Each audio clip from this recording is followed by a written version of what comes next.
ਵਾਹਿਗੁਰੂ ਜੀ ਕਾ ਖਾਲਸਾ ਵਾਹਿਗੁਰੂ ਜੀ ਕੀ ਫਤਿਹ। ਮੈਂ ਤੁਹਾਡੀ ਹੋਸਟ ਨੀਲਮ ਕੌਰ ਤੇ ਮੈਂ TV84 ਦੇ ਸਾਰੇ ਦਰਸ਼ਕਾਂ ਤੇ ਸਰੋਤਿਆਂ ਦਾ ਦਿਲੀ ਸਵਾਗਤ ਕਰਦੀ ਹਾਂ ਪ੍ਰੋਗਰਾਮ ਸੱਚੋ ਸੱਚ ਵਿੱਚ। ਜਿਹੜੇ ਇਸ ਪ੍ਰੋਗਰਾਮ ਨਾਲ ਦੇਸ਼ਾਂ ਵਿਦੇਸ਼ਾਂ ਤੋਂ ਜੁੜ ਚੁੱਕੇ ਨੇ। ਖਾਲਿਸਤਾਨ ਅਫੇਅਰ ਸੈਂਟਰ ਦੇ ਸੰਚਾਲਕ ਡਾਕਟਰ ਅਮਰਜੀਤ ਸਿੰਘ ਜੀ ਰੋਜ਼ਾਨਾ ਹੀ ਤਰ੍ਹਾਂ ਸਟੂਡੀਓ ਵਿੱਚ ਮੇਰੇ ਨਾਲ ਸ਼ਾਮਲ ਨੇ। ਆਉਣਾ ਮਿਲ ਕੇ ਅੱਜ ਦੇ ਅਹਿਮ ਇਸ਼ੂਜ਼ ਬਾਰੇ ਉਹਨਾਂ ਦਾ ਤਬਸਰਾ ਜਾਣਦੇ ਹਾਂ। ਜੀ ਡਾਕਟਰ ਸਾਹਿਬ ਵਾਹਿਗੁਰੂ ਜੀ ਕਾ ਖਾਲਸਾ ਵਾਹਿਗੁਰੂ ਜੀ ਕੀ ਫਤਿਹ।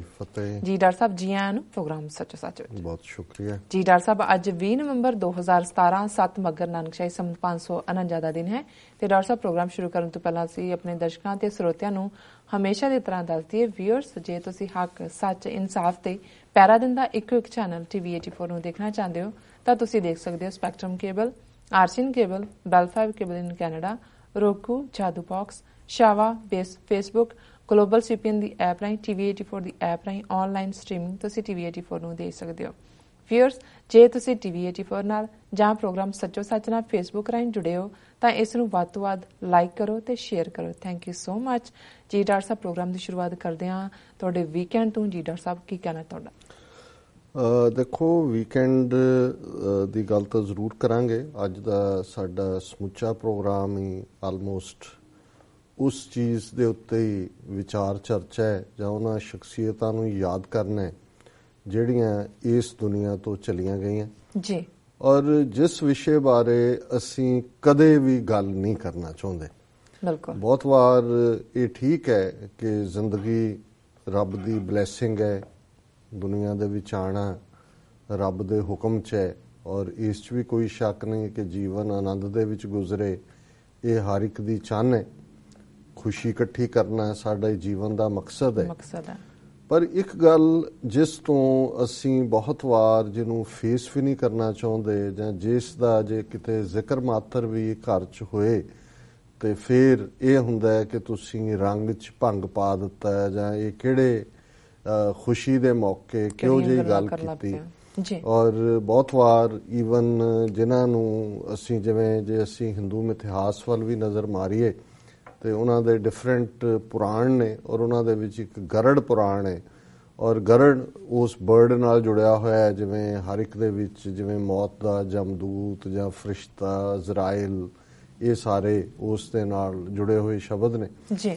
ਔਰ ਇਹ ਸਿਰਫ ਉਦੋਂ ਹੀ ਪੜ੍ਹਿਆ ਜਾਂਦਾ ਜਦੋਂ ਬੰਦਾ ਦੁਨੀਆ ਤੋਂ ਜਾਂਦਾ। ਇਹ ਹਿੰਦੂ ਵਿਸ਼ਵਾਸਾਂ ਦੇ ਮੁਤਾਬਕ ਹੈ ਔਰ ਮੈਂ ਸਮਝਦਾ ਵੀ ਸ਼ਾਇਦ ਬਰਡ ਵੀ ਇਸ ਲਈ ਹੈ ਕਿ ਜਿਵੇਂ ਜ਼ਿੰਦਗੀ ਇਵੇਂ ਹੀ ਹੈ, ਜਿਵੇਂ ਕੋਈ ਚੀਜ਼ ਆਉਂਦੀ ਹੈ ਔਰ ਫਿਰ ਉੱਡ ਜਾਂਦੀ ਹੈ। ਔਰ ਬਹੁਤ ਵਾਰ ਮੈਂ ਦੇਖਦਾ ਜਦੋਂ ਕੋਈ ਵੀ ਐਸਾ ਮੌਕਾ ਅੰਤਮ ਅਰਦਾਸ ਦਾ ਹੁੰਦਾ ਹੈ, ਵਿਰਾਗਮਈ ਸ਼ਬਦ ਪੜ੍ਹੇ ਜਾਂਦੇ ਨੇ, ਉਦੋਂ ਇੱਕ ਵਿਰਾਗ ਵੀ ਹੁੰਦਾ ਹੈ, ਅੱਖਾਂ 'ਚ ਅਥਰੂ ਵੀ ਹੁੰਦੇ ਨੇ ਜੀ। ਬਹੁਤ ਵਾਰ ਲੱਗਦਾ ਹੈ ਕਿ ਵੀ ਅਸੀਂ ਕਿਉਂ, ਜੀਵਨ ਦਾ ਮਕਸਦ ਕੀ ਹੈ, ਕਾਹਦੀ ਦੌੜ ਭੱਜ ਹੈ, ਕਿੱਥੇ ਅਸੀਂ ਦੌੜੇ ਹੋਏ ਹਾਂ।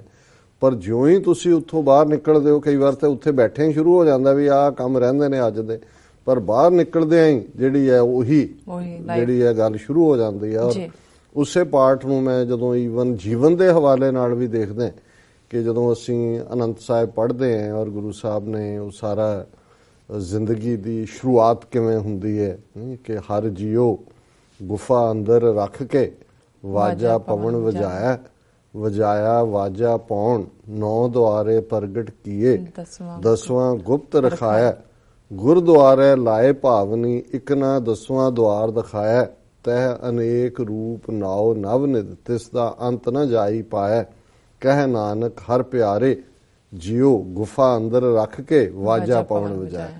ਹੁਣ ਇਹ ਸ਼ੁਰੂਆਤ ਹੈ ਹਵਾ ਦਾ ਵਾਜਾ, ਕਿਉਂਕਿ ਵਾਜੇ ਦੇ ਨਾਲ ਵਾਜਾ ਵੀ ਇਸ ਲਈ ਬੋਲਦਾ ਜਾਂ ਵੱਜਦਾ ਹੈ ਕਿ ਉਸ 'ਚ ਹਵਾ ਹੁੰਦੀ ਹੈ। ਜਦੋਂ ਅਸੀਂ ਨਾਦ ਸ਼ਬਦ ਦੀ ਗੱਲ ਵੀ ਕਰਦੇ ਹਾਂ, ਕੋਈ ਵੀ ਮਿਊਜ਼ਿਕ ਜਾਂ ਸੰਗੀਤ ਪੈਦਾ ਹੀ ਉਦੋਂ ਹੁੰਦਾ ਜਦੋਂ ਦੋ ਚੀਜ਼ਾਂ ਆਪਸ ਦੇ ਵਿੱਚ ਟਕਰਾਉਂਦੀਆਂ ਨੇ ਔਰ ਉਹਦੇ ਜਿਹਨੂੰ ਪੱਖਾ ਦੇਣਾ ਕਹਿੰਦੇ ਨੇ ਵਾਜੇ ਦਾ, ਉਹ ਅਸਲ 'ਚ ਹਵਾ ਹੀ ਹੁੰਦੀ ਹੈ।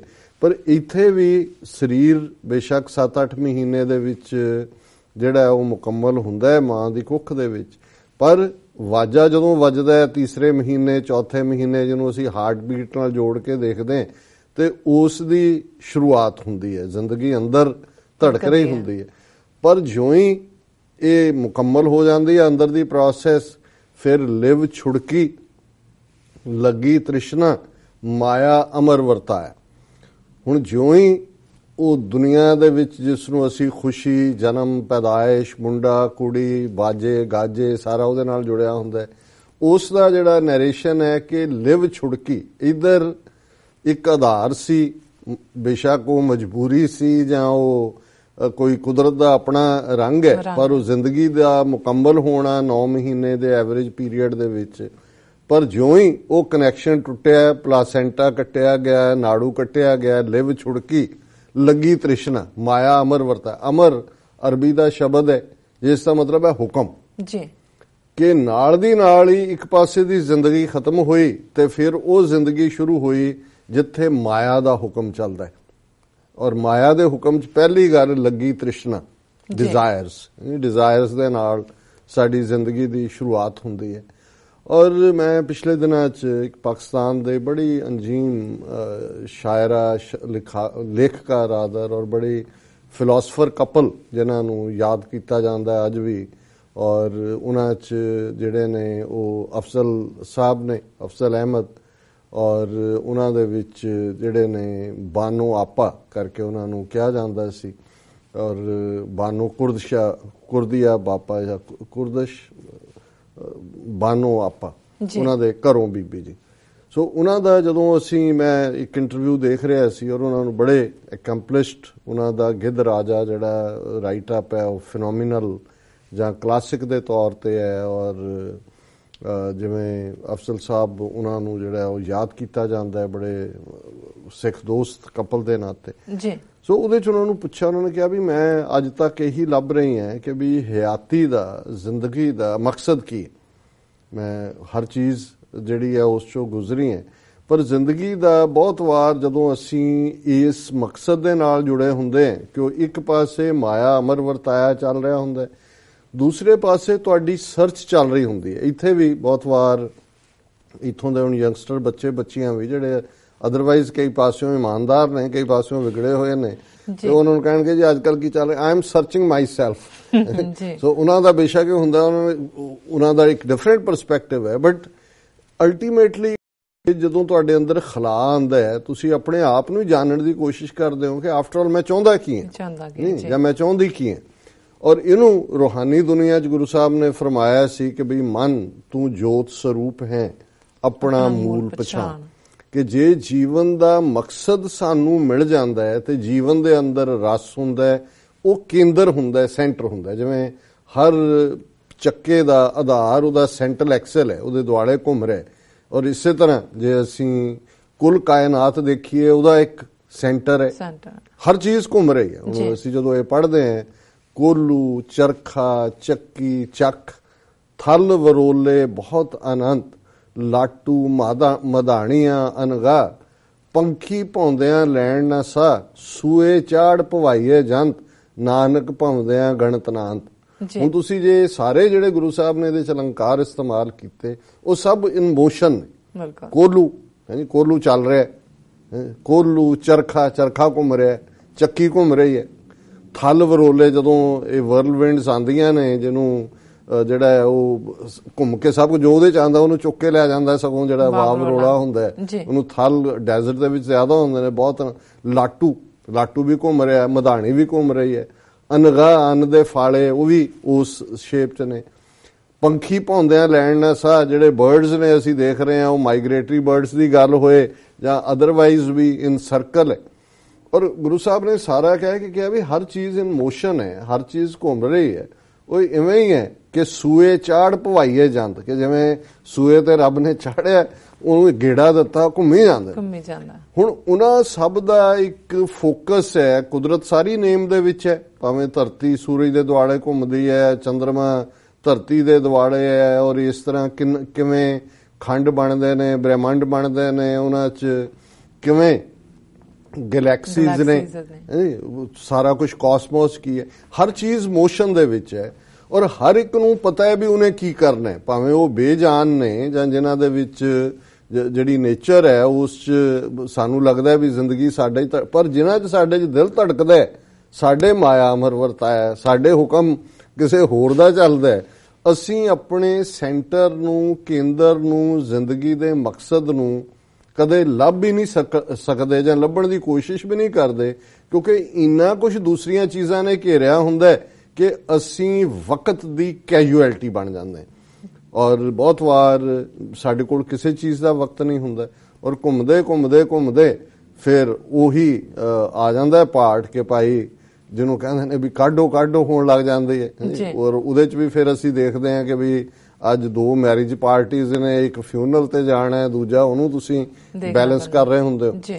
ਹੁਣ ਇਹ ਹਕੀਕਤ ਹੈ, ਔਰ ਇਹਦੇ ਚ ਇਹ ਨਹੀਂ ਹੈ ਕਿ ਵੀ ਅਸੀਂ ਕੋਈ ਜ਼ਿੰਦਗੀ ਦੀ ਜਿਹੜੀ ਬਲਿਸ ਹੈ ਜਾਂ ਜ਼ਿੰਦਗੀ ਦਾ ਚਾਅ ਹੈ ਉਹਨੂੰ ਅਸੀਂ ਛੱਡਣਾ, ਪਰ ਇਹ ਬਹੁਤ ਵਾਰ, ਔਰ ਤੁਸੀਂ ਜਿਵੇਂ ਐਤਵਾਰ ਦਾ ਪੁੱਛਿਆ, ਇੱਕ ਨੌਜਵਾਨ ਹਰਗੋਬਿੰਦ ਸਿੰਘ ਜਿਹੜੇ ਲਾਸ ਐਂਜਲਸ ਦੇ ਰਹਿਣ ਵਾਲੇ, ਇੱਥੇ ਨਿਊਯਾਰਕ 'ਚ ਉਹਨਾਂ ਦਾ ਵਿਆਹ ਬੱਚੀ ਦਲਵੀਰ ਕੌਰ, ਜਿਨ੍ਹਾਂ ਨੇ ਕਾਫੀ ਕੰਮ ਕੀਤਾ ਪੰਥਕ ਪਿੜ ਦੇ ਵਿੱਚ ਵੀ, ਔਰ ਉਹਨਾਂ ਦੇ ਨਾਲ ਉਹਨਾਂ ਦਾ 4 ਸਾਲ ਪਹਿਲਾਂ ਆਨੰਦ ਕਾਰਜ ਹੋਇਆ, 2 ਸਾਲ ਪਹਿਲਾਂ ਕੈਂਸਰ ਦੀ ਬਿਮਾਰੀ ਦੇ ਨਾਲ ਉਹਨਾਂ ਨੇ ਜੂਝੇ, ਔਰ ਉਹਨਾਂ ਦੀ ਚੜ੍ਹਾਈ ਕੀਤੀ ਉਹਨਾਂ ਨੇ, ਔਰ ਉਹਨਾਂ ਦੀ ਅੰਤਮ ਅਰਦਾਸ ਤੇ ਯਾਦ ਸੀ, ਔਰ ਬੜਾ ਕਲੋਜ਼ ਨਿਟ ਜਿਹੜਾ ਸਾਰੇ ਇਕੱਠੇ ਹੋਏ ਸੀ, ਬਹੁਤ ਸਾਰੇ ਯੰਗਰ ਬੱਚੀਆਂ ਸੀ, ਕਪਲ ਸੀ, ਔਰ ਇੱਕ ਚੰਗੇ ਮਾਹੌਲ ਦੇ ਵਿੱਚ ਗੁਰਬਾਣੀ ਕੀਰਤਨ ਦੀਆਂ ਲੋਰੀਆਂ 'ਚ ਉਹਨੂੰ ਜਿਹੜਾ ਵਿਦਾਇਗੀ ਹਰਗੋਬਿੰਦ ਸਿੰਘ ਨੂੰ ਦਿੱਤੀ। ਪਰ ਉਹਦੇ 'ਚ ਇੱਕ ਪਾਰਟ ਜਿਹੜਾ ਡਿਸਕਸ਼ਨ ਦੇ ਵਿੱਚ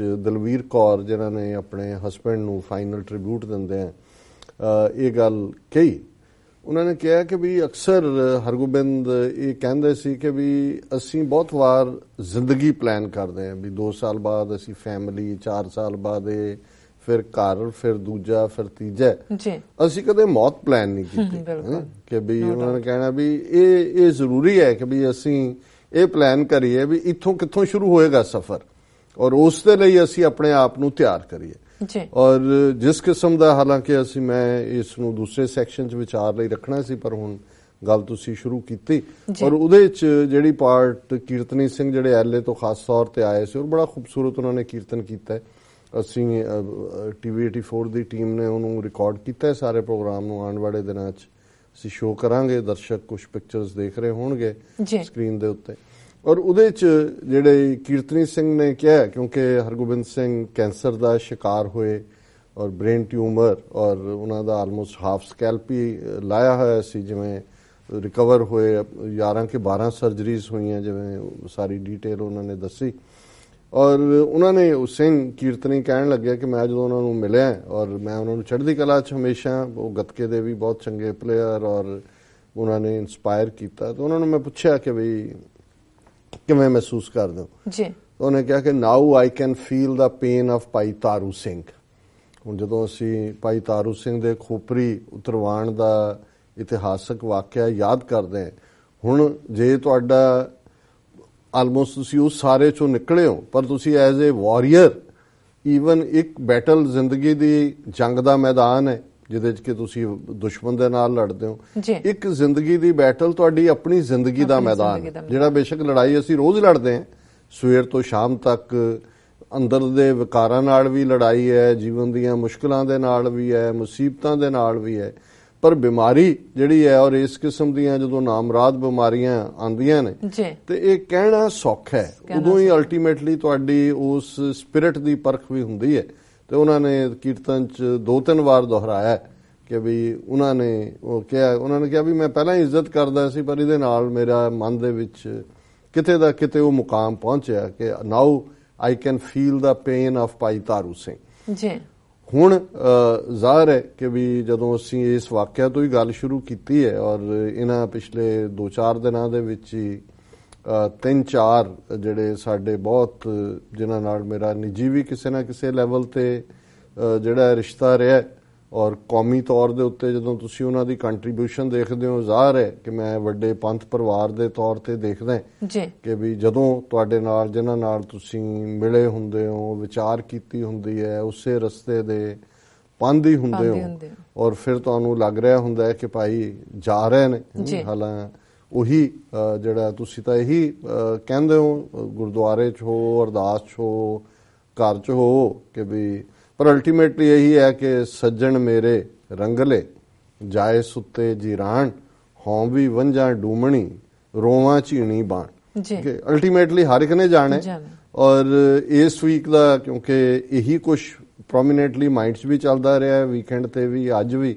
ਤੇ ਮੈਂ ਅੱਜ ਕੋਈ ਬਹੁਤਾ ਹੋਰ ਟੌਪਿਕ ਵੱਲ ਧਿਆਨ ਦੇਣ ਦੀ ਥਾਂ ਮੈਂ ਸਮਝਿਆ ਵੀ ਵਾਕਿਆ ਹੀ ਅਸੀਂ ਦੂਸਰਿਆਂ ਦੀ ਜਾ ਕੇ ਸੁਣਦੇ ਹਾਂ ਕਿ ਬਈ ਵੈਸੇ ਤਾਂ ਬਾਣੀ ਯਾਦ ਕਰਵਾਉਂਦੇ ਆ ਵੀ ਆਗੇ ਕਾਕਿਛ ਤੁਲਹਾ ਬੰਧੋ ਜੀ, ਕਿ ਬਈ ਅੱਗੇ ਤੁਸੀਂ ਜਿਹੜਾ ਰਾਹ ਭੀੜੇ ਅੱਗੇ ਜਾਵਣਾ, ਨੰਗਾ ਦੋਜ਼ਖ ਚਾਲਿਆ ਤਾਂ ਦਿਸੈ ਖੜਾ ਡਰਾਵਣਾ, ਕਰ ਔਗਣ ਪੱਛੋ ਤਾਵਣਾ। ਉਹ ਸਾਰੀ ਰੇਸ ਹੈ, ਦੌੜ ਹੈ, ਜਾਂ ਇਹ ਵੀ ਯਾਦ ਦਾ ਹਾਨੀ ਹੈ। ਬਾਰ-ਬਾਰ ਬਾਣੀ ਯਾਦ ਕਰਵਾਉਂਦੀ ਹੈ ਵੀ ਕਿਉਂ ਨਾ ਹਰ ਕੋ ਨਾਮ ਲੈ ਮੂਰਖ ਨਿਲਾਜਰੇ, ਬੀਤ ਜੈ ਹੈ ਜਨਮ ਅਕਾਜ ਰੇ। ਬੀਤ ਰਹੀ ਹੈ ਜ਼ਿੰਦਗੀ, ਹੈ ਨਿਲਜ ਹੈ ਬੇਸ਼ਰਮ। ਹੁਣ ਹਰੀ ਦਾ ਨਾਂ ਲੈਣਾ, ਵਾਹਿਗੁਰੂ ਦੀ ਗੱਲ ਕਰਨੀ, ਅਲਟੀਮੇਟਲੀ ਆਪਣੇ ਅਸਲ ਨੂੰ ਲੱਭਣਾ, ਆਪਣੇ ਆਪ ਨਾਲ ਜੁੜਨਾ, ਆਪਣੀ ਹਕੀਕਤ ਨੂੰ ਸਮਝਣਾ ਕਿ ਪ੍ਰਾਣੀ ਕਿ ਵੀ ਤੂੰ ਕੀ ਲਾਇਆ, ਕੀ ਕਾਹਦੇ ਲਈ ਆਇਆ, ਤੂੰ ਆਇਆ ਲਾਹਾ ਲੈਣ, ਲੱਗਾ ਕਿਤ ਕਫਕੜੇ ਤੇ ਮੁਕਦੀ ਚੱਲੀ ਰਹਿਣ।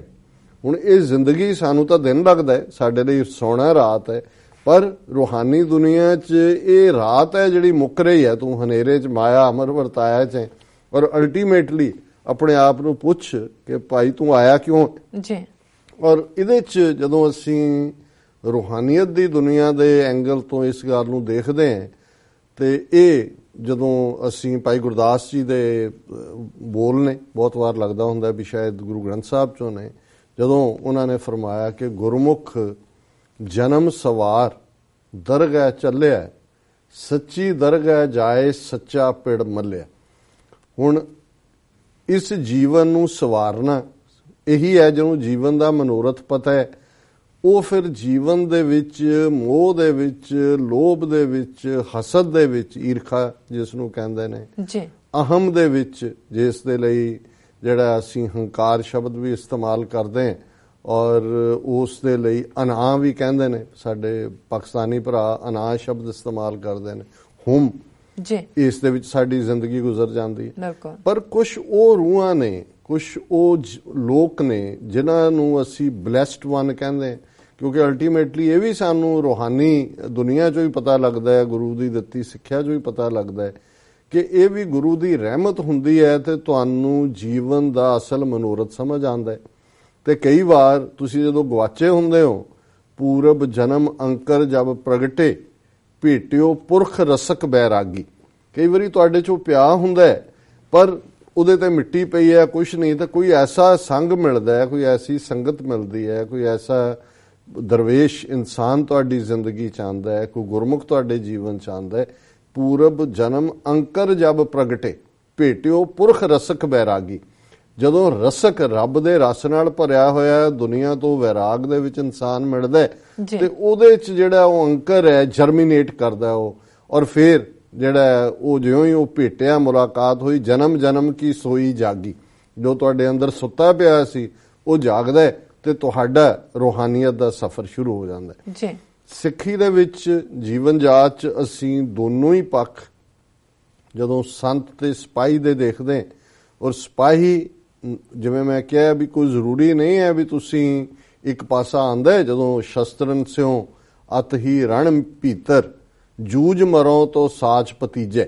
ਇੱਕ ਉਹ ਸਟੇਜ ਹੈ ਵੀ ਤੁਸੀਂ ਚਾਹਨਾ ਕਰਦੇ ਹੋ ਕਿ ਤੁਸੀਂ ਸ਼ਸਤਰਾਂ ਦੇ ਨਾਲ ਜੰਗ ਦੇ ਮੈਦਾਨ ਦੇ ਵਿੱਚ ਜੂਝ ਕੇ ਸ਼ਹੀਦੀ ਪਾਓ ਜੀ। ਇੱਕ ਉਹ ਡਿਜ਼ਾਇਰ ਹੈ ਧਰਮ ਔਰ ਵਾਸ਼ਨਾ ਨਾਹੇ ਕੱਚ, ਧਰਮ ਯੁੱਧ ਕੋ ਚਾਹੇ, ਕਿ ਮੇਰੀ ਹੋਰ ਕੋਈ ਡਿਜ਼ਾਇਰ ਨਹੀਂ ਹੈ, ਜੇ ਇੱਛਾ ਹੈ ਤੇ ਧਰਮ ਯੁੱਧ ਦੀ ਹੈ, ਜੂਝਣ ਦੀ ਹੈ।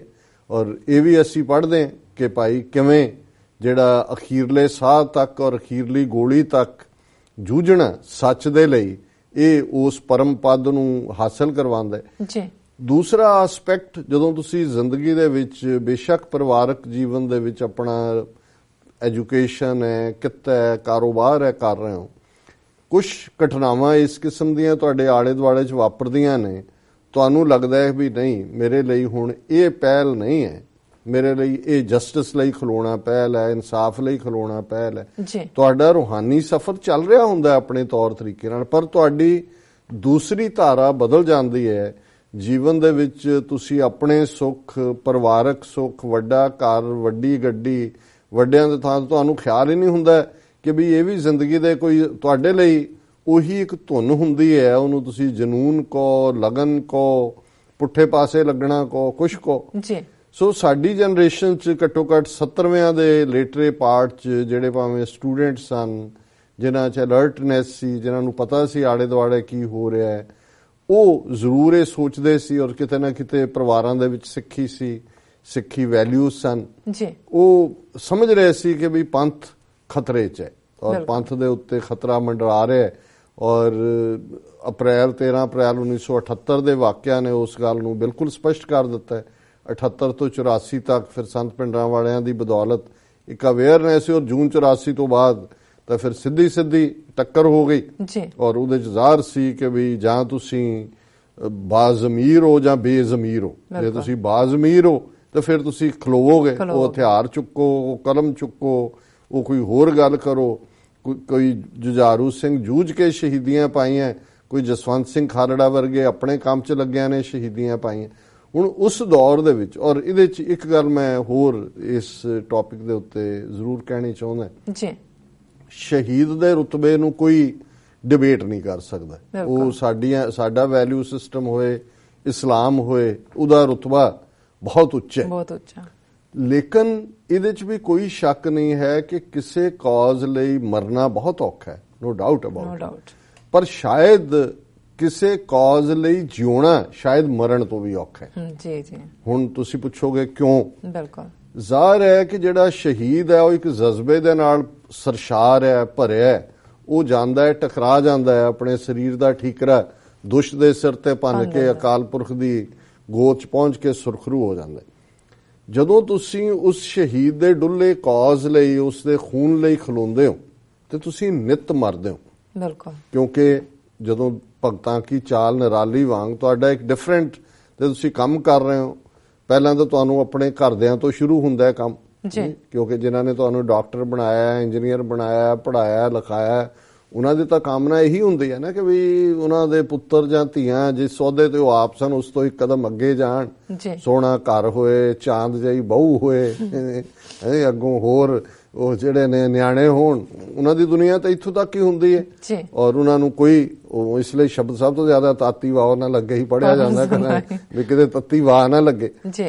ਪਰ ਜਦੋਂ ਤੁਸੀਂ ਜਿਹੜੇ ਤੁਹਾਡੇ ਪੁੱਤਰ ਧੀਆਂ, ਪੁੱਤਰ ਪੁੱਤਰੀਆਂ ਚੈਲੰਜ ਲੈਂਦੇ ਨੇ, ਉਹ ਤਾਂ ਜਾਂਦੇ ਹੀ ਉਸ ਪਾਸੇ ਨੇ ਜਿੱਥੋਂ ਤੱਤੀ ਵਾਹ ਆ ਰਹੀ ਹੁੰਦੀ ਹੈ। ਸੋ ਜ਼ਾਹਰ ਹੈ ਜਦੋਂ ਤੁਸੀਂ ਤੱਤੀ ਵਾਹ ਵਾਲੇ ਰਸਤੇ ਤੇ ਚੱਲਣੇ ਤੇ ਫਿਰ ਉਸ ਦੇ ਵਿੱਚ ਹਰ ਕਿਸਮ ਦੀ ਔਕੜ, ਸਭ ਤੋਂ ਤਿਰਸਕਾਰ ਹੁੰਦਾ ਹੈ, ਰਿਸ਼ਤੇਦਾਰਾਂ ਦਾ, ਦੂਜਿਆਂ ਦਾ। ਫਿਰ ਜਦੋਂ ਤੁਸੀਂ ਉਸ ਫੀਲਡ 'ਚ ਜਾਂਦੇ ਹੋ ਫਿਰ ਤੁਸੀਂ ਆਰਥਿਕ ਤੰਗਦਸਤੀਆਂ, ਕੋਈ ਤੁਹਾਨੂੰ ਨਹੀਂ ਨਜ਼ਰ ਆ ਰਿਹਾ ਹੁੰਦਾ ਕਿ ਜਵਾਨੀ 'ਚ ਤੁਸੀਂ ਲੱਗੇ ਵੀ ਉਸ ਜਨੂਨ 'ਚ, ਬੁਢਾਪਾ ਕੀ, ਜੇ ਤੁਸੀਂ ਬੁਢਾਪਾ ਸੋਚਣ ਲੱਗ ਜਾਓ ਫਿਰ ਤਾਂ ਪੈਨਸ਼ਨ ਗਿਣਨ ਲੱਗ ਜਾਂਦੇ ਨੇ। ਜਿੰਨੇ ਉੱਥੇ ਸਾਡੇ ਸਕੂਲਾਂ ਦੇ ਮਾਸਟਰ ਮਾਸਟਰੈਣੀਆਂ ਨੇ ਉਹ ਵਿਚਾਰੇ ਬਾਹਰ ਕੁਰਸੀਆਂ ਢਾਹ ਕੇ ਪੈਨਸ਼ਨ ਗਿਣ ਰਹੇ ਹੁੰਦੇ ਨੇ ਵੀ ਇੰਨਾ ਗ੍ਰੈਚੁਟੀ ਫੰਡ ਮਿਲੇਗਾ, ਇੰਨਾ। ਇਹਦੇ 'ਚ ਕੁਝ ਨਹੀਂ ਹੈ। ਇਹਦੇ 'ਚ ਤਾਂ ਤੁਸੀਂ ਤੁਰ ਪਏ ਔਰ ਫਿਰ ਤੁਸੀਂ ਇਹ ਵੀ ਨਹੀਂ ਹੈ ਕਿ ਤੁਸੀਂ ਮੰਜ਼ਿਲ ਦੀ ਪ੍ਰਾਪਤੀ ਤੱਕ ਹੀ ਜਿਉਣ ਦੀ ਰੱਖਦੇ ਹੋ। ਉਹ ਤਾਂ ਤੁਹਾਨੂੰ ਇਹੀ ਹੁੰਦਾ ਹੈ ਕਿ ਬਈ ਮੰਜ਼ਿਲ ਉਹ ਛੱਡੋ ਵੀ ਪੱਲਾ, ਪੈਂਡਾ ਖੋਟਾ ਨਾ ਕਰੋ, ਪੈਰ ਦੱਸਣਗੇ ਜਦੋਂ ਉਹਦਾ ਦੁਆਰਾ ਆ ਗਿਆ। ਤੁਸੀਂ ਤੁਰ ਪਏ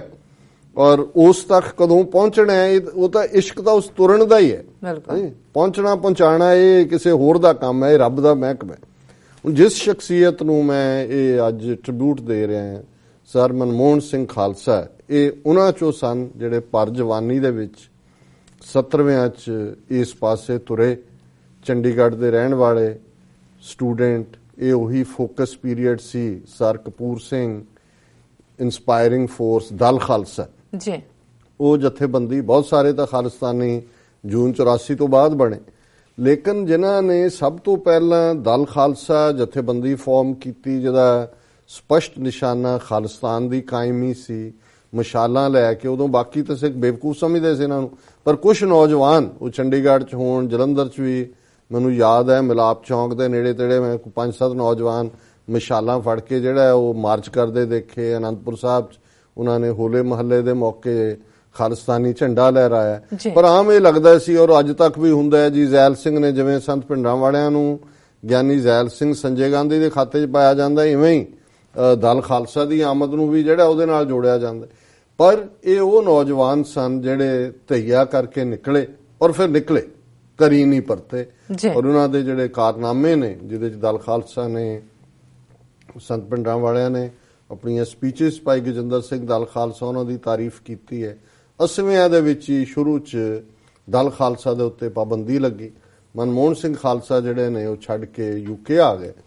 ਔਰ ਇਹਨਾਂ ਸਾਰੇ ਹੀ ਆਲਮੋਸਟ 35 ਸਾਲਾਂ ਚ ਉਹਨਾਂ ਨੇ ਕਦੇ ਵੀ ਜਿਹੜਾ ਹੈ ਖਾਲਿਸਤਾਨ ਦੇ ਕੌਜ਼ ਤੋਂ ਪੱਲਾ ਨਹੀਂ ਝਾੜਿਆ। ਰਾਦਰ ਬਿਮਾਰੀ ਦੀ ਹਾਲਤ, ਘਰੇਲੂ ਮੁਸ਼ਕਲਾਂ, ਉਹਨਾਂ ਸਾਰਿਆਂ ਦਾ ਟਾਕਰਾ ਕਰਦਿਆਂ ਹੋਇਆ ਕੋਈ ਪ੍ਰੋਟੈਸਟ ਐਸਾ ਨਹੀਂ ਹੋਏਗਾ ਲੰਡਨ ਦੇ ਵਿੱਚ ਜਿਹਨੂੰ ਉਹਨਾਂ ਨੇ ਲੀਡ ਨਾ ਕੀਤਾ ਹੋਏ। ਔਰ ਸਿੱਖ ਮੁਸਲਿਮ ਫਰੈਂਡਸ਼ਿਪ ਆਰਗੇਨਾਈਜੇਸ਼ਨ ਜਾਂ ਫੈਡਰੇਸ਼ਨ ਉਹਨਾਂ ਨੇ ਫਾਰਮ ਕੀਤੀ। ਪਾਕਿਸਤਾਨ 2 ਵਾਰ ਉਹਨਾਂ ਦਾ ਜਾਣਾ ਹੁੰਦਾ ਸੀ ਸਾਲ ਦੇ ਵਿੱਚ। ਔਰ ਮੈਂ ਪਾਕਿਸਤਾਨ ਦੇ 1-2 ਮਿਨਿਸਟਰ ਵੀ ਆਏ, ਜਦੋਂ ਉਹਨਾਂ ਨੇ ਜ਼ਿਕਰ ਕਰਨਾ ਤਾਂ ਉਹਨਾਂ ਨੇ ਕਹਿਣਾ ਸਰਦਾਰ ਮਨਮੋਹਨ ਸਿੰਘ ਸਾਹਿਬ ਜੀ। ਸੋ ਇਸ ਕਿਸਮ ਦਾ ਉਹਨਾਂ ਦਾ ਉੱਥੇ ਵੀ ਸਤਿਕਾਰ, ਇੱਥੇ ਵੀ। ਔਰ ਮੈਨੂੰ ਕਦੇ ਮਿਲਣ ਦਾ ਮੌਕਾ ਤਾਂ ਨਹੀਂ ਬਣਿਆ, 2 ਵਾਰ ਮੇਰੀ ਉਹਨਾਂ ਦੇ ਨਾਲ ਗੱਲਬਾਤ ਹੋਈ ਔਰ ਉਹ ਹਮੇਸ਼ਾ ਹੀ ਐਪਰੀਸ਼ੀਏਟਿਵ ਸੀ। ਇੱਕ ਵਾਰੀ ਅਸੀਂ ਇੱਕ ਪ੍ਰੋਜੈਕਟ ਨਨਕਾਣਾ ਸਾਹਿਬ ਨੂੰ ਵੈਟੀਕਨ ਸਟੇਟਸ ਦਾ ਸ਼ੁਰੂ ਕੀਤਾ ਸੀ ਤੇ ਉਦੋਂ ਕੁਝ ਕਈਆਂ ਨੇ ਵਿਰੋਧ ਕੀਤਾ, ਉਹਨਾਂ 'ਚ ਇਹ ਵੀ ਸਨ ਕਰਨ ਵਾਲੇ।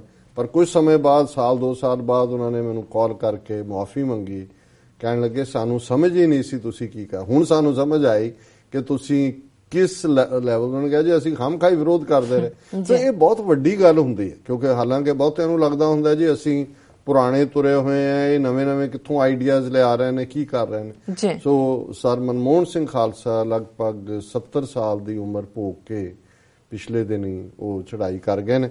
ਸੋ ਅਸੀਂ ਜਿਹੜਾ ਉਹਨਾਂ ਨੂੰ ਅੱਜ ਯਾਦ ਵੀ ਕਰਦੇ ਹਾਂ ਔਰ ਉਹਨਾਂ ਦਾ ਨਾਮ ਵੀ ਜ਼ਾਹਰ ਹੈ ਬਲੈਕ ਲਿਸਟ ਦੇ ਵਿੱਚ ਸੀ।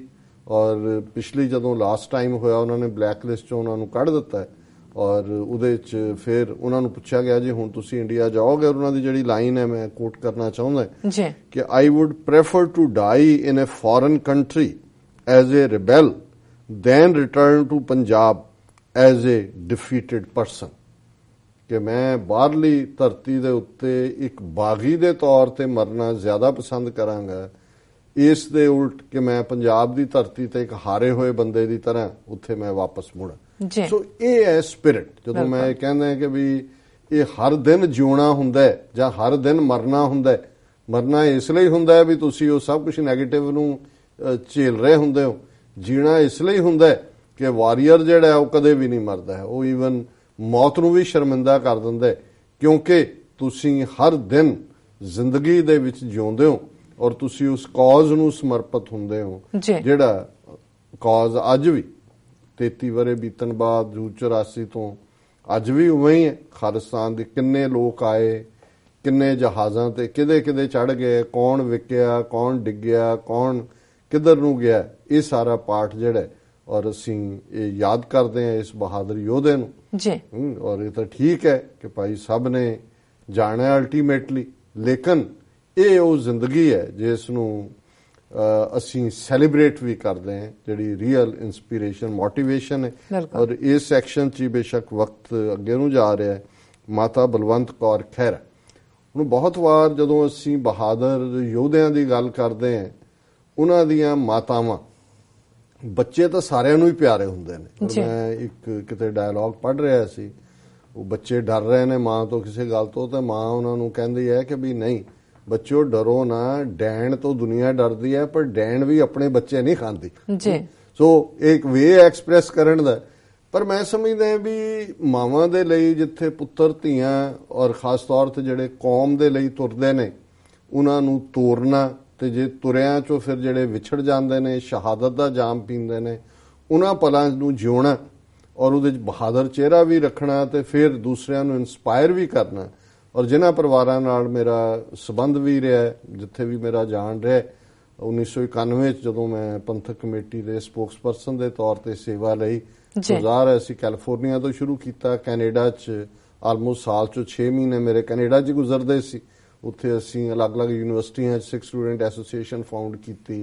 ਇੰਟਰਨੈਸ਼ਨਲ ਸਿੱਖ ਯੂਥ ਫੈਡਰੇਸ਼ਨ ਬੜੀ ਐਕਟਿਵ ਸੀ ਔਰ ਕੈਲਗਰੀ ਜਿਹੜਾ ਐਲਬਰਟਾ ਦੇ ਵਿੱਚ ਹੈ ਉਹਦੀ ਬ੍ਰਾਂਚ ਬੜੀ ਐਕਟਿਵ ਸੀ। ਸੋ ਹਾਲਾਂ ਜਦੋਂ ਵੀ ਸਰੀ ਵੈਨਕੂਵਰ ਜਾਣਾ ਸੋ ਮੈਂ ਕੈਲਗਰੀ ਹੋਣਾ। ਸੋ ਇਹਨਾਂ ਦੇ ਜਿਹੜੇ ਮਾਤਾ ਜੀ ਨੇ ਚੜ੍ਹਾਈ ਕੀਤੀ ਹੈ ਬਲਵੰਤ ਕੌਰ ਖਹਿਰਾ, ਇਹਨਾਂ ਦੇ ਸੁਪੁੱਤਰ ਸ਼ਹੀਦ ਬਲਬੀਰ ਸਿੰਘ ਖਹਿਰਾ ਜਿਹੜੇ ਨੇ ਉਹਨਾਂ ਨੇ ਸ਼ਹੀਦੀ ਜਾਮ ਪੀਤਾ ਸੀ ਕੈਨੇਡਾ ਚੋਂ ਜਾ ਕੇ ਜੀ। ਲਗਭਗ 22 ਸਾਲ ਦੀ ਉਮਰ 'ਚ ਜਦੋਂ ਕਿ ਉਹਨਾਂ ਨੇ ਸਕੂਲਿੰਗ ਪੂਰੀ ਕੀਤੀ, ਰੈਸਲਿੰਗ 'ਚ ਵੀ ਚੈਂਪੀਅਨ ਸਨ, ਨੈਸ਼ਨਲ ਬਲੈਕ ਬੈਲਟ ਜਿੱਤੀ ਹੋਈ ਸੀ। ਔਰ ਉਧਰ ਜੂਨ 84 ਦੇ ਹਮਲੇ ਤੋਂ ਬਾਅਦ ਜਿੱਥੇ ਉੱਥੋਂ ਦੀ ਧਰਤੀ ਦੇ ਨੌਜਵਾਨ ਜਿਹੜੇ ਨੇ ਉਹ ਨਿਕਲੇ, ਉਹਨਾਂ ਨੇ ਸ਼ਹੀਦੀ ਜਾਮ ਪੀਤੇ, ਜਿਨ੍ਹਾਂ ਨੇ ਕੈਨੇਡਾ 'ਚ ਜਾ ਕੇ ਸ਼ਹਾਦਤ ਪਾਈ। ਔਰ ਇਹ ਬਲਬੀਰ ਸਿੰਘ ਖਹਿਰਾ ਇੰਨੇ ਹਰਮਨ ਪਿਆਰੇ ਨੌਜਵਾਨ ਸਨ ਕਿ ਬਹੁਤ ਜਲਦੀ ਉਦੋਂ ਵੱਡੀ force Khalistan liberation force Avtar Singh Brahma lead ਕਰਦੇ ਸੀ, ਉਹਦੇ ਜਿਹੜੇ ਨੇ ਨੰਬਰ 2 ਇਹਨਾਂ ਨੂੰ ਬਣਾਇਆ। ਔਰ ਬੜੇ ਹੰਬਲ ਔਰ ਬੜੇ ਹੀ ਬਹਾਦਰੀ ਦੇ ਨਾਲ ਉਹਨਾਂ ਨੇ ਪੰਜਾਬ 'ਚ ਜਾ ਕੇ ਸੇਵਾ ਕੀਤੀ ਸੰਘਰਸ਼ ਦੇ ਵਿੱਚ। ਫਿਰ 3 ਸਿੰਘ ਜਿਹੜੇ ਕਿ ਅਲਟੀਮੇਟਲੀ ਫਾਈਨਲ ਮੁਕਾਬਲਾ 3-4 ਘੰਟੇ ਚੱਲਿਆ, ਉਸ ਦੇ ਵਿੱਚ ਜੂਝ ਕੇ ਸ਼ਹੀਦ ਹੋਏ। ਸੋ ਮੇਰਾ ਕੈਲਗਰੀ ਅਕਸਰ ਮੁਕਾਮ ਜਿਹੜਾ ਸੀ ਇਹਨਾਂ ਦੇ ਘਰ ਹੀ ਰਿਹਾ। ਮਾਤਾ ਜੀ ਸਾਨੂੰ ਬਹੁਤ ਪਿਆਰ ਵੀ ਕਰਦੇ ਸੀ ਔਰ ਉਹਨਾਂ ਦੇ ਬੇਟੇ ਹਰਜੀਤ ਸਿੰਘ ਖਹਿਰਾ ਜਿਹੜੇ ਬਹੁਤ ਪਿਆਰ ਕਰਦੇ ਨੇ ਸਾਨੂੰ। ਜਦੋਂ ਅੱਜ ਮੈਂ ਉਹਨਾਂ ਨਾਲ ਗੱਲ ਕਰ ਰਿਹਾ ਸੀ ਤੇ ਉਹ ਕਹਿੰਦੇ ਵੀ ਮਾਤਾ ਪਿਛਲੇ ਅਜੇ ਕੁਝ ਮਹੀਨੇ ਪਹਿਲਾਂ ਹੀ ਕਹਿੰਦੇ ਸੀ ਡਾਕਟਰ ਨਹੀਂ ਆਇਆ, ਬੜਾ ਚਿਰ ਹੋਇਆ, ਤੂੰ ਟਿਕਟ ਭੇਜ ਉਹਨਾਂ ਨੂੰ। ਕਹਿੰਦੇ ਮੈਂ ਉਹਨਾਂ ਨੂੰ ਕਿਉਂ ਕੀ ਦੱਸਾਂ ਵੀ ਕਿਉਂ ਨਹੀਂ ਆਏ, ਲੇਕਿਨ ਮਤਲਬ ਉਹਨਾਂ ਦਾ ਇਸ ਕਿਸਮ ਦਾ ਰਿਹਾ। ਔਰ ਇਹੀ ਨਹੀਂ ਕਿ ਕੋਈ ਇੰਡੀਵਿਜੂਅਲ ਦੇ ਨਾਲ, ਇਹ ਜਿਹੜੀਆਂ ਫਿਰ ਇਸ ਕਿਸਮ ਦੀਆਂ ਮਾਤਾਵਾਂ ਨੇ। ਹੁਣ ਇਹਨਾਂ ਦੇ ਘਰ 'ਚ ਮੈਂ ਜਦੋਂ ਵੀ ਜਾਣਾ ਵੀ ਦੇਖਣਾ 150 ਸਿੰਘ ਆਏ ਹੀ ਹੋਏ ਨੇ, ਕੋਈ ਇਧਰੋਂ ਆਇਆ ਕੋਈ ਉਧਰੋਂ, ਬੜੇ ਬੜੇ ਦੇਗਵਾਰੇ ਧਰੇ ਹੋਏ ਨੇ, ਪ੍ਰਸ਼ਾਦੇ ਬਣ ਰਹੇ ਨੇ। ਦੂਜੇ ਨੇ ਮਾਂ ਨੂੰ ਵੀ ਚਾਹ ਕਿ ਬੇਟਾ ਸ਼ਹੀਦ ਹੋ ਚੁੱਕਾ ਸੀ ਉਹਨਾਂ ਦਾ, ਨਹੀਂ ਤਾਂ ਇਹ ਸੌਖਾ ਨਹੀਂ ਹੁੰਦਾ। ਅਸੀਂ ਬਹੁਤ ਵਾਰ, ਮੈਂ ਇਸ ਲਈ ਸਮਝਦਾ ਜਿਵੇਂ ਹੁਣ ਬਿਊਟੀ ਕੰਟੈਸਟ ਹੁੰਦੇ ਨੇ ਅੱਜਕੱਲ, ਬੜੇ ਇੰਡੀਅਨ ਸੈਲੀਬ੍ਰੇਟ ਕਰ ਰਹੇ ਨੇ ਜੀ, ਹਰਿਆਣਾ ਕੀ ਬੇਟੀ ਮਿਸ ਯੂਨੀਵਰਸ ਬਣੀ ਜਾਂ ਫਲਾਣਾ ਹੋਇਆ। ਮੈਂ ਸਮਝਦਾ ਵੀ ਇਹ ਜਿਹੜਾ ਇੱਕ ਸ਼ੋਬਿਜ਼ ਆ ਗਈ, ਔਰਤ ਨੂੰ ਵੀ ਕਿਸ ਹੱਦ ਤੱਕ ਉਹ ਪਹਿਲਾਂ ਦੂਜਿਆਂ ਨੇ ਬਣਾਇਆ ਹੋਇਆ ਸੀ, ਹੁਣ ਉਹ ਲਾਈਕ ਕੈਟਲ ਜਿਹੜਾ ਤੁਸੀਂ ਸ਼ੋ ਪੀਸ ਬਣਾਇਆ ਹੋਇਆ। ਪਰ ਜਿਹੜੀਆਂ ਅਨਸੰਗ ਨੇ, ਜਿਹੜੀਆਂ ਰੀਅਲ ਮਿਸ ਯੂਨੀਵਰਸ ਨੇ, ਉਹ ਘਰ ਦੀਆਂ ਉਹ ਮਾਵਾਂ ਨੇ ਜਿਹੜੀਆਂ ਕਿਹਨਾਂ ਹਾਲਾਤਾਂ 'ਚ ਬੱਚਿਆਂ ਨੂੰ ਕੋਈ ਉਹਨਾਂ ਦਾ ਦਰਜਾ ਲੈ ਨਹੀਂ ਸਕਦਾ। ਔਰ ਕਿਹਨਾਂ ਹਾਲਾਤਾਂ 'ਚ ਉਹ ਬੱਚਿਆਂ ਨੂੰ ਪਾਲਦੀਆਂ ਨੇ, ਕਿਹਨਾਂ ਹਾਲਾਤਾਂ 'ਚ ਉਹ ਘਰ ਨੂੰ ਚਲਾਉਂਦੀਆਂ ਨੇ, ਔਰ ਕਿਵੇਂ ਇਹਦੇ ਬਾਵਜੂਦ ਸਭ ਤੋਂ ਅਖੀਰ 'ਚ ਉਹਨਾਂ ਦਾ ਰਾਤ ਨੂੰ ਸੌਣਾ ਹੁੰਦਾ, ਸਭ ਤੋਂ ਅਰਲੀ ਜਾਗਣਾ ਹੁੰਦਾ। ਔਰ ਮੈਂ ਉਹ ਮਾਤਾਵਾਂ ਜਿਨ੍ਹਾਂ ਨੇ ਫਿਰ ਆਪਣੇ ਬੱਚੀਆਂ ਇਸ ਪਾਸੇ ਤੋਰੇ ਔਰ ਦੂਜਿਆਂ ਨੂੰ ਫਿਰ ਵੀ ਇਨਸਪਾਇਰ ਕੀਤਾ, ਮੋਟੀਵੇਟ ਕੀਤਾ, ਉਹਨਾਂ 'ਚੋਂ ਜਿਹੜਾ ਮਾਤਾ ਬਲਵੰਤ ਕੌਰ ਹੋਰਾਂ ਦੀ ਥਾਂ ਹੈ। ਸੋ ਉਹਨਾਂ ਦੇ ਅੱਜ ਹੀ ਗ੍ਰੈਂਡਸਨ, ਵੱਡੇ ਬੇਟੇ ਦਾ ਬੇਟਾ, ਜਿਹੜੇ ਕਿ ਗੁਰਦੁਆਰਾ ਦਸ਼ਮੇਸ਼ ਦਰਬਾਰ ਸਰੀ ਦੇ ਪ੍ਰਧਾਨ ਵੀ ਰਹੇ ਨੇ, ਉਹਨਾਂ ਦੇ ਨਾਲ ਵੀ ਮੇਰੀ ਗੱਲਬਾਤ ਹੋ ਰਹੀ ਸੀ। ਔਰ ਦਰਸ਼ਕਾਂ ਨੇ ਜਿੱਥੇ ਮਾਤਾ ਜੀ ਦੀ ਤਸਵੀਰ ਸਕਰੀਨ ਤੇ ਦੇਖੀ ਹੋਏਗੀ, ਉੱਥੇ ਸ਼ਹੀਦ ਬਲਬੀਰ ਸਿੰਘ ਖਹਿਰਾ ਜਿਨ੍ਹਾਂ ਨੇ ਬੜੀ ਚੜ੍ਹਦੀ ਕਲਾ ਦੇ ਵਿੱਚ ਰਹਿੰਦੇ ਆ। ਜੇ ਅਸੀਂ ਡਾਇਸਪੋਰਾ ਸਿੱਖਾਂ ਦੀ ਕੰਟਰੀਬਿਊਸ਼ਨ ਦੇਖੀਏ ਤੇ ਸਿਰਫ ਇੱਥੇ ਬਹਿ ਕੇ ਗੱਲਾਂ ਕਰਨ ਵਾਲੇ ਹੀ ਨਹੀਂ ਨੇ, ਉਹ ਵੀ ਨੇ ਜਿਨ੍ਹਾਂ ਨੇ ਉੱਥੇ ਜਾ ਕੇ ਸ਼ਹੀਦੀ ਦਿੱਤੀ ਹੈ। ਸੋ ਅਸੀਂ ਅੱਜ ਦਾ ਇਹ ਸਮੁੱਚਾ ਪ੍ਰੋਗਰਾਮ ਇਸ ਥਾਟ ਦੇ ਉੱਤੇ, ਜਿੱਥੇ ਅਸੀਂ ਭਾਈ ਮਨਮੋਹਨ ਸਿੰਘ ਖਾਲਸਾ ਔਰ ਮਾਤਾ ਬਲਵੰਤ ਕੌਰ, ਵੀਰ ਹਰਗੋਬਿੰਦ ਸਿੰਘ ਔਰ ਇੱਕ ਹੋਰ ਵੱਡੀ ਪੰਥਕ ਸ਼ਖਸੀਅਤ ਰਾਗੀ ਸਾਹਿਤਕਾਰ ਗੁਰਚਰਨ ਸਿੰਘ ਜਿਨ੍ਹਾਂ ਦਾ ਅਸੀਂ ਜ਼ਿਕਰ ਕਰਾਂਗੇ। ਸੋ ਇਹਨਾਂ ਸਾਰਿਆਂ ਨੂੰ ਹੀ ਜਿਹੜਾ ਉਹ ਸਮਰਪਿਤ ਕਰਦੇ ਇਸ ਅਰਦਾਸ ਦੇ ਨਾਲ ਕਿ ਸੰਬਤ ਸਾਹਾ ਲਿਖਿਆ ਮਿਲ ਕਰ ਪਾਵੋ ਤੇਲ, ਦੇਹੋ ਸਜਨ ਅਸੀਸੜੀਆਂ ਜਿਉ ਹੋਵੇ ਸਾਹਿਬ ਸਿਉ ਮੇਲ, ਘਰ ਘਰ ਇਹੋ ਪਹੁੰਚਾ ਸਦੜੇ ਨਿਤ ਪਵਨ, ਸਦਨ ਹਾਰਾ ਸਿਮਰਿਆ ਨਾਨਕ ਸੇ ਦੇ ਆਵਨ। ਜੀ ਡਾਕਟਰ ਸਾਹਿਬ, ਤੁਹਾਡਾ ਬਹੁਤ ਬਹੁਤ ਸ਼ੁਕਰੀਆ। ਇੱਥੇ ਲੈਣੇ ਬ੍ਰੇਕ ਤੋਂ ਪਹਿਲਾਂ ਅਸੀਂ ਆਪਣੇ ਦਰਸ਼ਕਾਂ ਤੇ ਸਰੋਤਿਆਂ ਨੂੰ ਹਮੇਸ਼ਾ ਤਰ੍ਹਾਂ ਅਪੀਲ ਕਰਦੀ ਹੈ, ਵੀਅਰਸ, ਅਸੀਂ ਚਾਹੁੰਦੇ ਹਾਂ ਕਿ ਤੁਸੀਂ TV84 ਦੀ ਵੱਧ ਤੋਂ ਵੱਧ ਮਾਈਕ ਸਹਾਇਤਾ ਕਰੋ। ਤੁਸੀਂ ਆਪਣੀ ਮਾਈਕ ਸਹਾਇਤਾ ਸਾਡੀ ਵੈਬਸਾਈਟ tv84.tv ਤੇ ਜਾ ਕੇ ਇਹਨਾਂ 3 ਵੇਜ਼ ਰਾਹੀਂ ਕਰ ਸਕਦੇ ਹੋ, ਜਿਸ ਤਰ੍ਹਾਂ ਕਿ 1 ਟਾਈਮ ਡੋਨੇਸ਼ਨ, ਮੰਥਲੀ ਡੋਨੇਸ਼ਨ, ਜਾਂ ਫਿਰ ਤੁਸੀਂ TV84 ਦੇ ਨਾਮ ਤੇ ਚੈੱਕ ਬਣਾ ਕੇ ਸਾਨੂੰ ਸਾਡੇ ਇਸ ਪਤੇ ਤੇ ਮੇਲ ਕਰ ਸਕਦੇ ਹੋ। 36-01 37th Avenue, Long Island City, New York 11101 USA, ਜਾਂ ਫਿਰ ਤੁਸੀਂ ਸਾਡੇ ਫੋਨ ਨੰਬਰ ਤੇ ਵੀ ਤੁਸੀਂ ਸਾਨੂੰ ਸੰਪਰਕ ਕਰ ਸਕਦੇ ਹੋ 5164060694। ਵਿਊਅਰਸ, ਵਿਚਾਰਾਂ ਦਾ ਸਿਲਸਿਲਾ ਇਸ ਤਰ੍ਹਾਂ ਚੱਲਦਾ ਰਹੇਗਾ। ਮਿਲਦੇ ਹਾਂ ਆਫਟਰ ਦਿਸ ਸ਼ਾਰਟ ਬ੍ਰੇਕ।